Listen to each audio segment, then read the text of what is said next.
Blessings to you, Minister Usher. Blessings to you, daughter. You're a daughter of the Most High. Sister Annie, good morning. Daughter of the Most High. Blessings to you, daughter of the Most High. Oh, let's go back here and fix this. Good morning, good morning. Can you still hear me okay? Good morning, daughter. Uh, can you still hear me okay? Good, good, good, good. Good morning, good morning. This is a special day, and I'll tell you why, what makes it so special. Good morning, my brother, young man. It's good to see you, Apostle Alder. This is what's so special about today. It's day 75. It's day 75 of 366 days. You can do the math and see how much we have left. But the journey is much shorter today than it was yesterday. We began this journey with the first evening. The evening and the morning was the first day. The evening was the beginning of this journey. But the morning said we have been here for a day. Now, a day with the Lord, Peter says, is as 1,000 years, and 1,000 years is as one day. There is no time in this space where we find ourselves. We're not governed by time. We are governed by the timekeeper. We're not governed by situations, but the presence of the timekeeper, the timeless one, the presence of the Lord in us says that we are the governors. We are the keepers of the time. 75 is very special in the Septuagint, or the Greek translation of this Hebrew text in the book of Acts, Action, chapter 17. I'm sorry, chapter 7, the seventh chapter of Acts. It talks about Yaakov, or Jacob, when he members of his family, the Lord had him to go into Egypt. The Lord took him into Egypt, but then, and it wasn't, well, Joseph, I'm sorry. The Lord took him into Egypt, and he birthed the nation. Again, the Greek translation is going to tell you that there were 75 members of the family. When we read in Genesis, one translation, it's going to talk about 70, but it was 75, inclusive of everyone. And from 75, the Lord birthed a nation. He multiplied, and he did it quickly. He did it so fast that what the Lord is going to do is going to be noticed by everybody. Even those who are in leadership. There are people who don't even know your God. They worship themselves, they worship their children, they worship sports, they worship their jobs, anything that takes the place of God, anything that becomes a priority. See, we're in a generation, we have, I'm going to say that my generation has produced a generation of people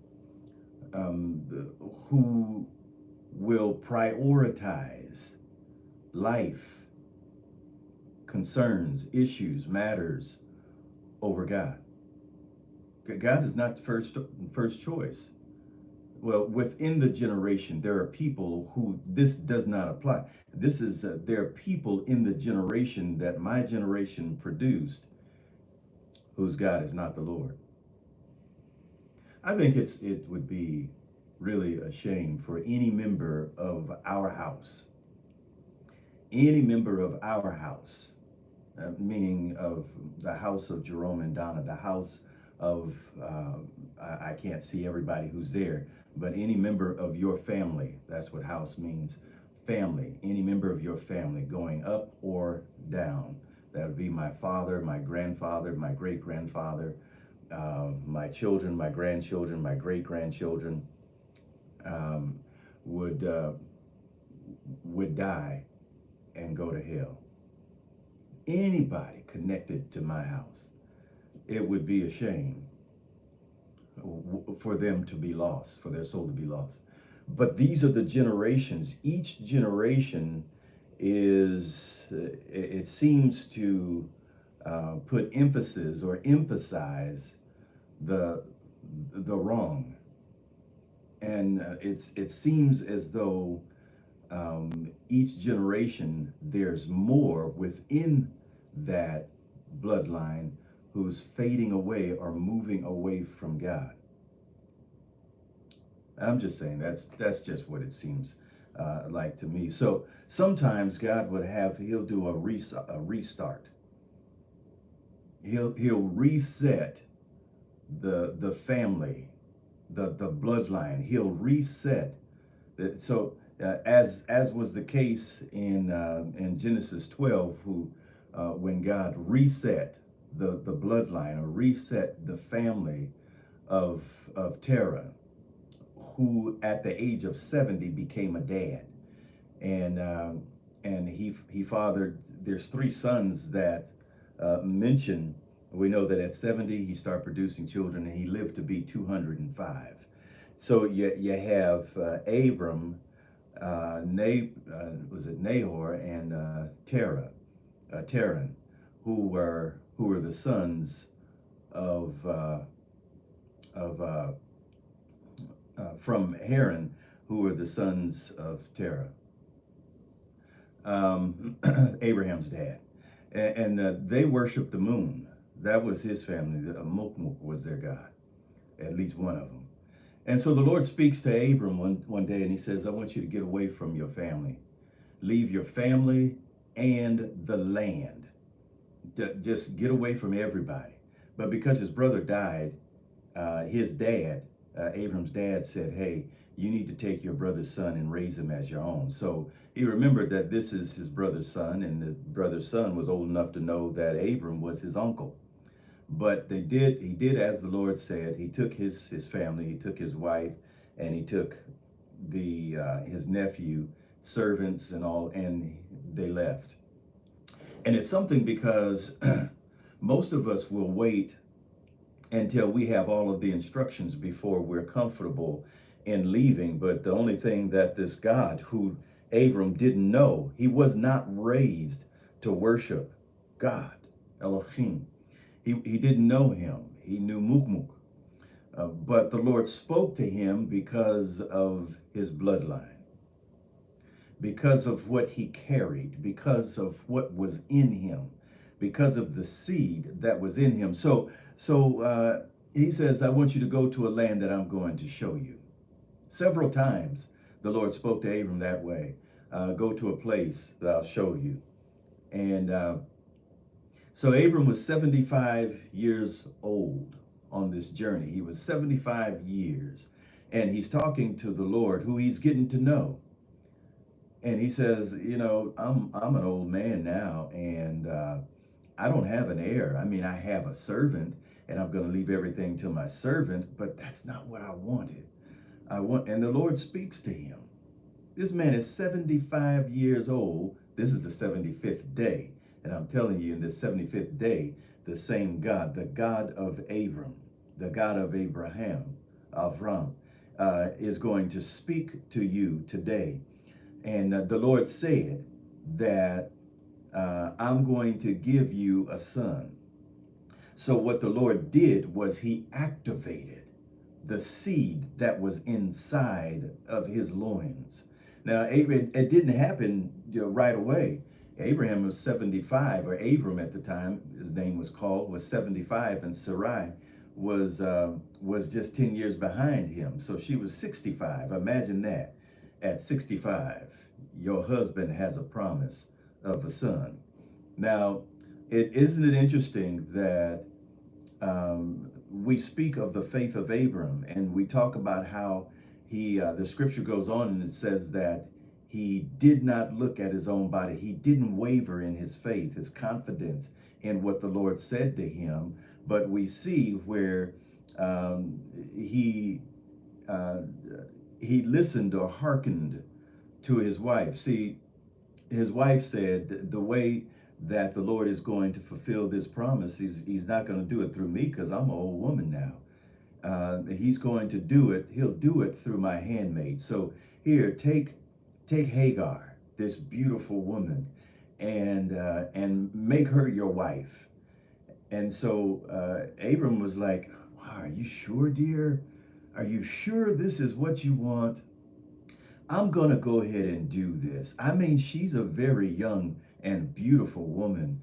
And you 60, you did about 70 something now. I'm going to go ahead and do what you said, dear, because you insist. And he did. And so, but we don't talk about that. Now he gets Hagar is pregnant, carrying his seed. Ishmael is the name of the child when he was born, and and as we tell the story, as you read the story as it unfolds, you see that that this was a misstep. It was a misstep, but we call it that. But there was something to do with the provision that Ishmael would contribute to the fulfillment of every promise God made to Abraham. So this brother has to wait. He waits 75 years. 75 years, and he receives a promise. That once he has the promise, then you're looking forward to it. It's like a vision. The Lord will give you a vision. He's telling you this is what I'm going to do, and now you and the people you share this vision with will continue to ask you, are we there yet? Like an impatient child, are we there yet? When you're traveling and you feel confined and you're strapped into this thing that's moving forward, and you can see that there's movement, but you're still not in a place where you can recognize that would produce anything or connects to any desire inside of you. You're still strapped and the vehicle is moving, and you're asking the question, are we there yet? If you just open your eyes, you'll see that you're in the middle of the desert. Baby, you're not there. This is not what God promised you, and you're ready to stop the car, unbuckle yourself, and step outside of the vehicle the Lord is using to transport you into the place of his promise. The place of promise is going to be the place of provision, but you're ready to get out where you are because you're tired of being stuck in this place. You're tired of being strapped in. You're tired of all the movement and nothing direct. Let me get out and do it on my own. So Abram did that. You know, Sarai is like, okay, we're this, go ahead and do that. Now, this brother is walking and believing and establishing a relationship with the Lord for 25 years.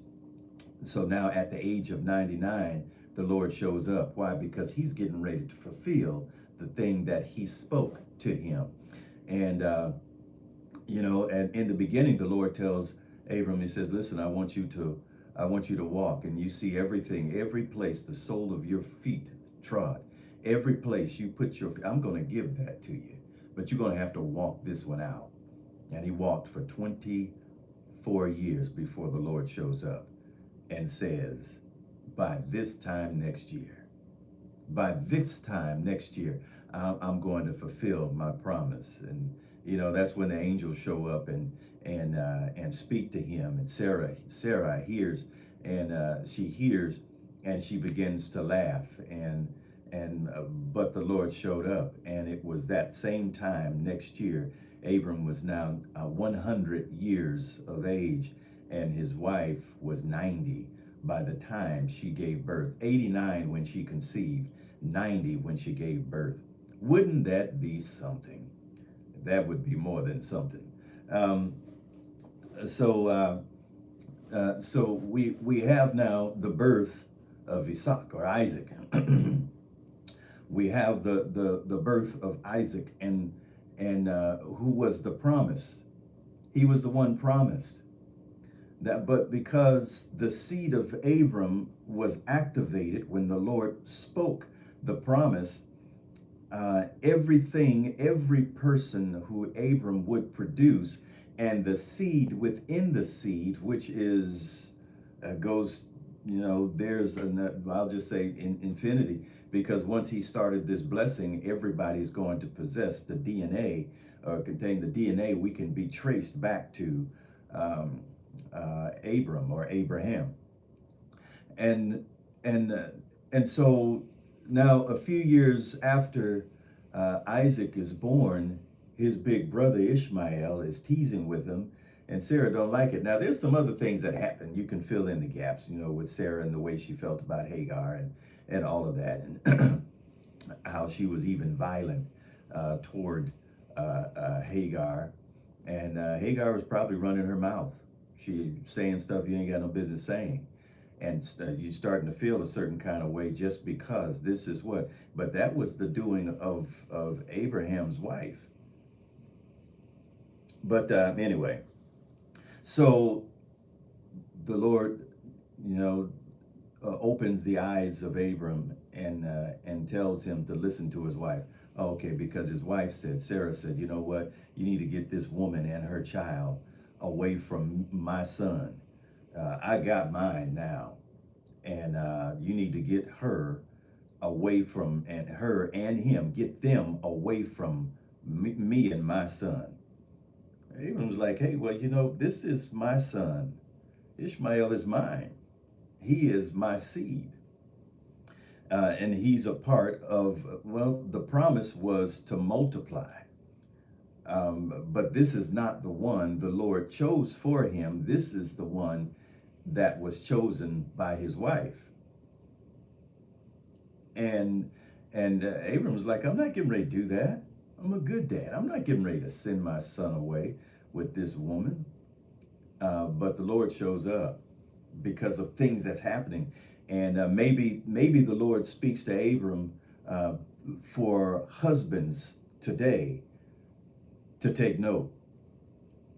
There are times when we are to submit to our wives. Well, actually, that's all the time we submit to our wives, because it's all the time that our wives submit to us.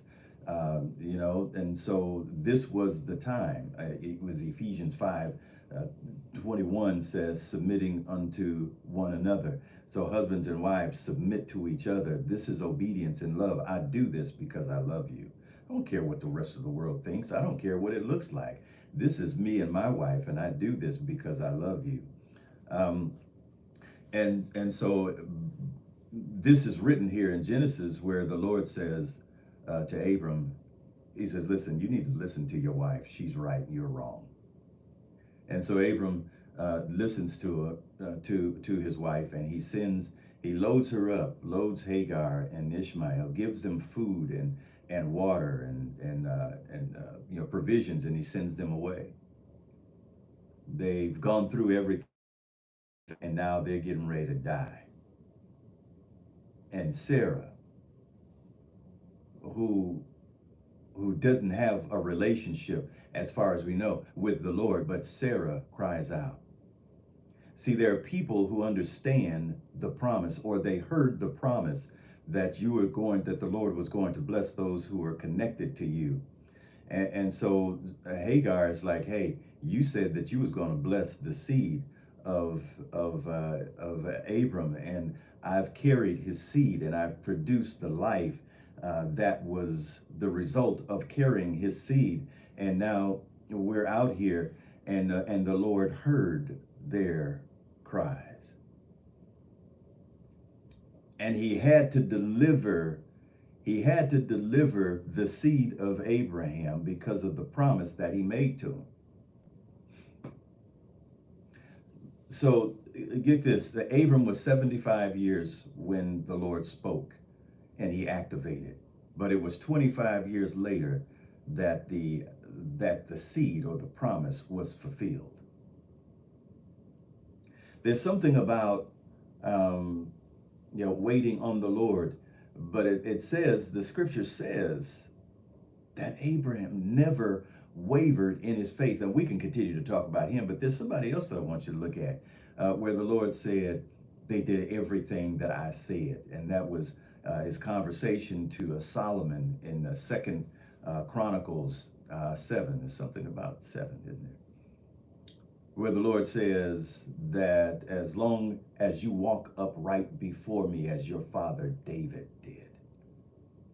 He did everything that I told him to do.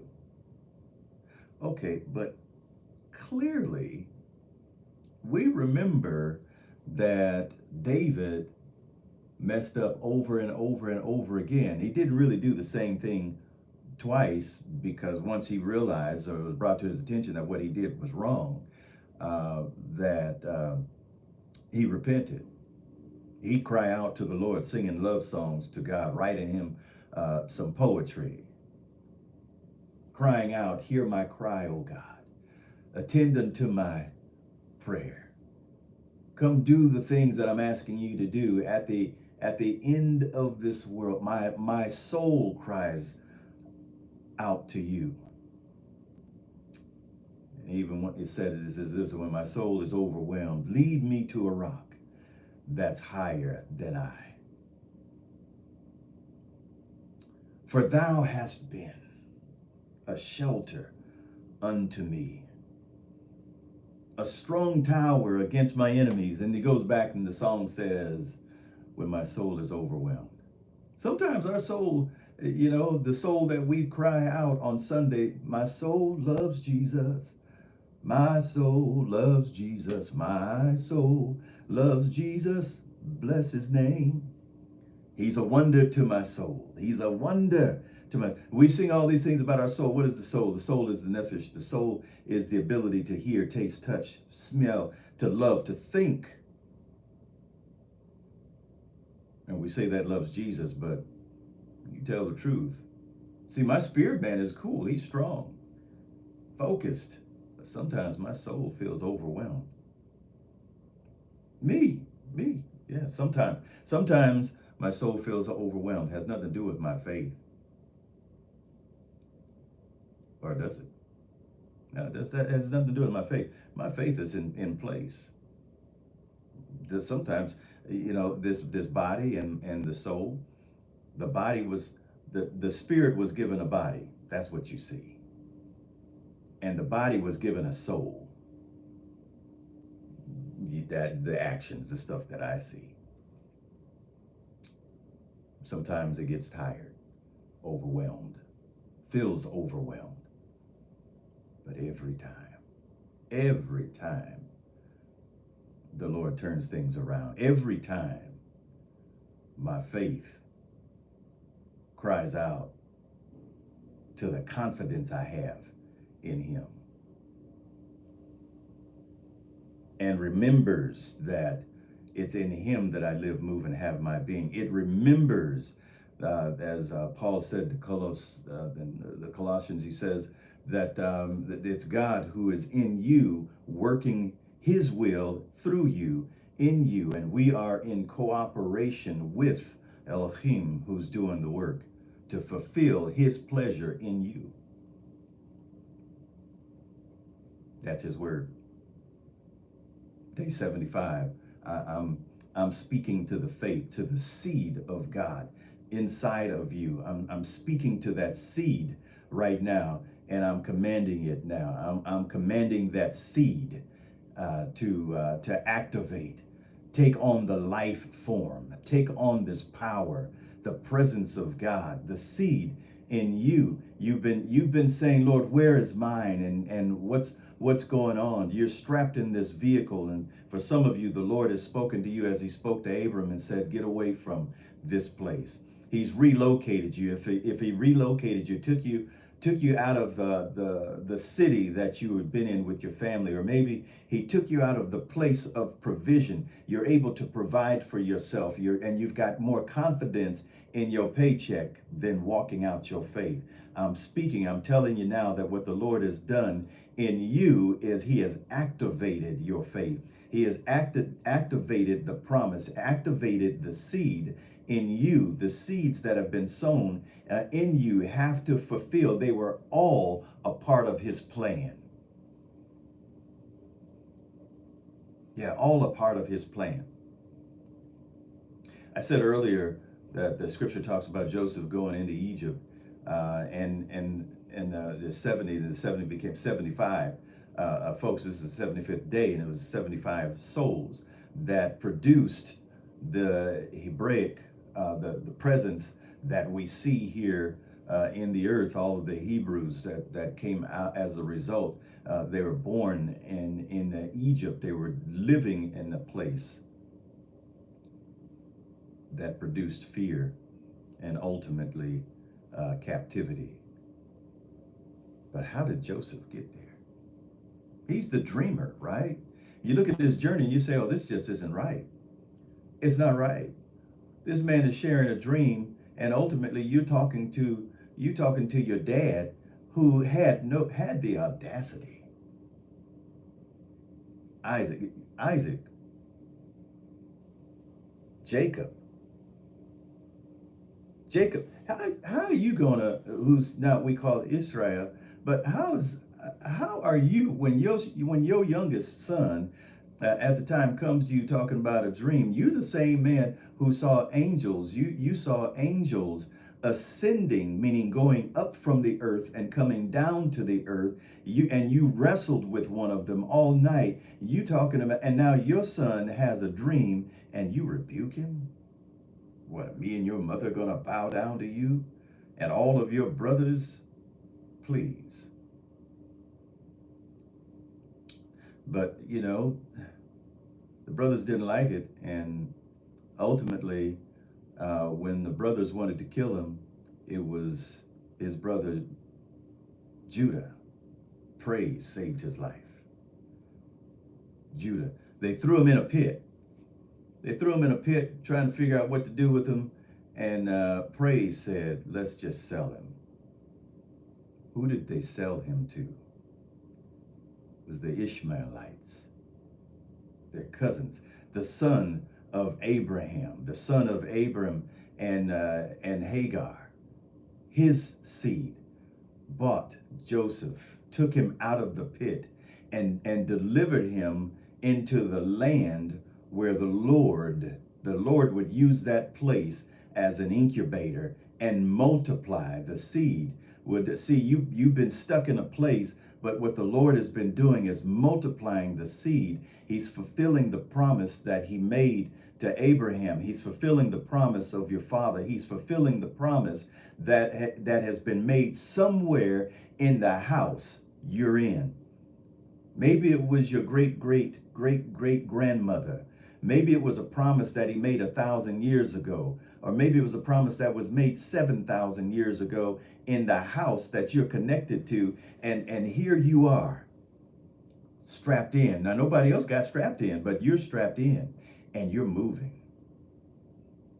Let me tell you something. For some of you, this is the activation, and you just got a little bit. Maybe you don't have 25 years. Maybe it's just 25 miles or 25 hours or 25 minutes, or in the next 25 seconds, you're going to feel the activation of the promise.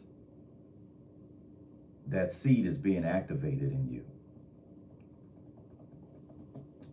That seed is being activated in you. When? Now. In the moment, the instant when you hear the sound of my voice, now.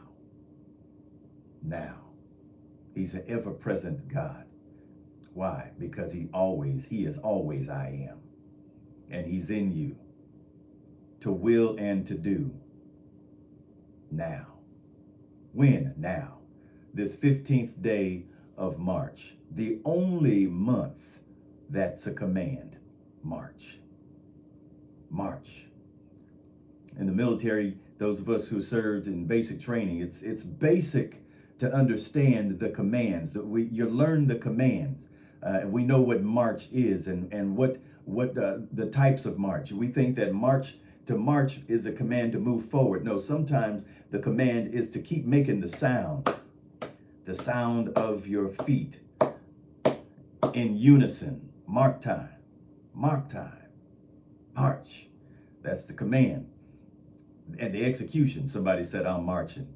It doesn't matter. It doesn't matter what branch of service that you're in. It doesn't matter even if you're connected to the Department of Defense or you're connected to the Department of Treasury. That's the Coast Guard. In basic, it's very basic. One of the first things they're going to do is teach you how to march. Understanding that commands come when there's movement connected to march. I'm telling you that there's commands that are coming, the word that you've been receiving, not just from me, but from your man, your woman of God, from the angel of the house that you're serving, from every pastor, the apostles who are here, who are listening. I'm telling you that there is a command that you've been releasing. You've been speaking, every apostle and prophet, every evangelist and pastor and every master teacher, everybody. The Lord has connected. He has connected. There's a word. And then there are those who have been appointed. The appointed, those who were chosen from the people, and the people who were chosen, who have a desire to serve in a greater capacity, for every bishop and every deacon, for every ministry leader, for those of you who have been assigned to a house to serve that man, that woman of God, because you have accepted the appointment, because you've accepted the assignment, and now you find yourself in this month with everybody else, and it is the command for you to march.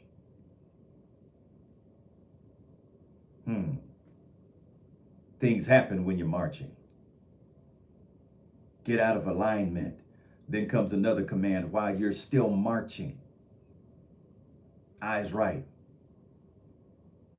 Ready front. To the rear. March. What do you say? You're getting ready to the left, to the right, or mark time. You're standing in place.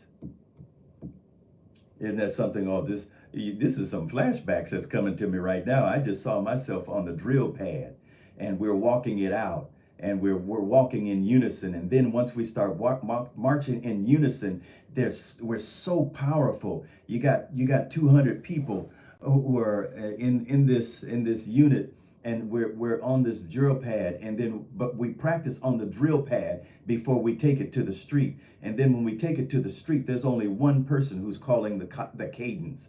You know, they're calling the cadence: left, left, left, right, right, left. You know, then they come up with a song: low, right, up, low. You know, left foot right, your left, right, left, lean back.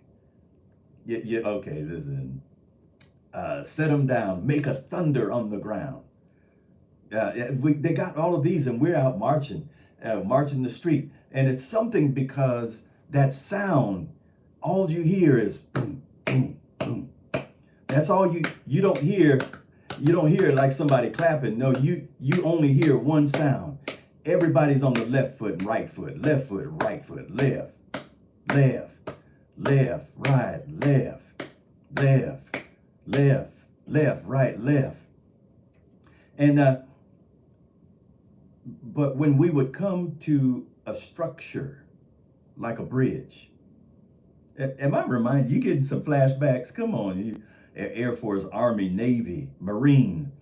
There should be some flashbacks happening, because when we would come to a bridge, I don't care who was in basic, because this is basic knowledge. Marching is basic. We come to a bridge, we'd still march, but he says, at ease, march, meaning just walk. Just walk. Because when you come to a bridge, when things are happening in unison, there's so much force in everybody being on the same step that it would weaken the structure of a bridge. Now you think about it, these semis drive over these bridges, there's traffic. There are tons of automobiles that are going over this bridge all day long. But when you come to it and you're marching together in unison, you will destroy. We can become destructive when we march together. We're destructive to the kingdom of darkness when we march together. That's it, Jack. Yeah, we are destructive. There is no force that can stand against us when we're marching together. It only requires one to set 1,000 to flight. Two will set 10,000. Imagine there's 100 of us marching together. We're speaking the same thing. Paul to the church at Corinth, he said that there be no schisms between you, that everybody is on the same page.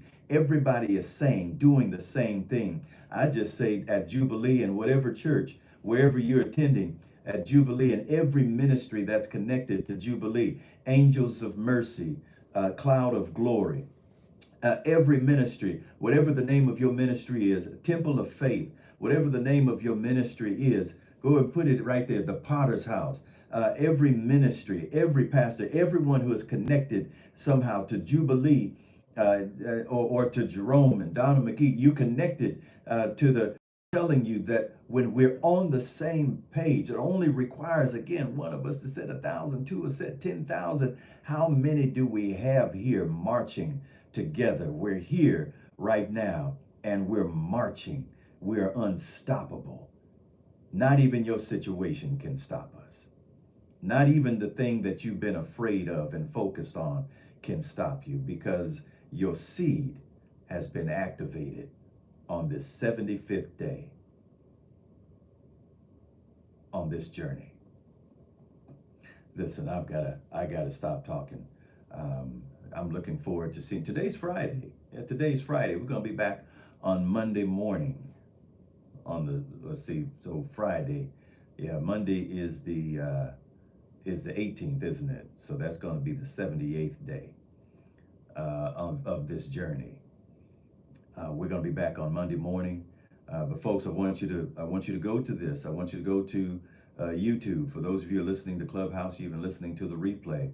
I want you to go to Jubilee Training Center on YouTube, like and subscribe, and then I want you to view, check out the things. Even on Sundays, we're finding a new way to do this, because there's been so many people or so many things happening that we've got to move forward in this journey with our YouTube presentation. Overlook all of that. Still go to those services. If you see it on there, then like it, subscribe. But we want to increase the view. We are the seed. We are the seed that's going to produce this harvest, that's going to transform the nation or the culture in our loins. There's a culture in your seed. The Lord is using you. He's filtering. This promise is filtering out through your seed, through you.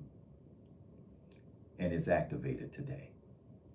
We'll be back Monday morning. Remember that we're fasting from evening to morning, from 8 p.m. to 8 a.m., 7 days a week. There's 366 days in this year, and we're going to cover every one of them. Every one of them. Why? Because that's what the Lord said.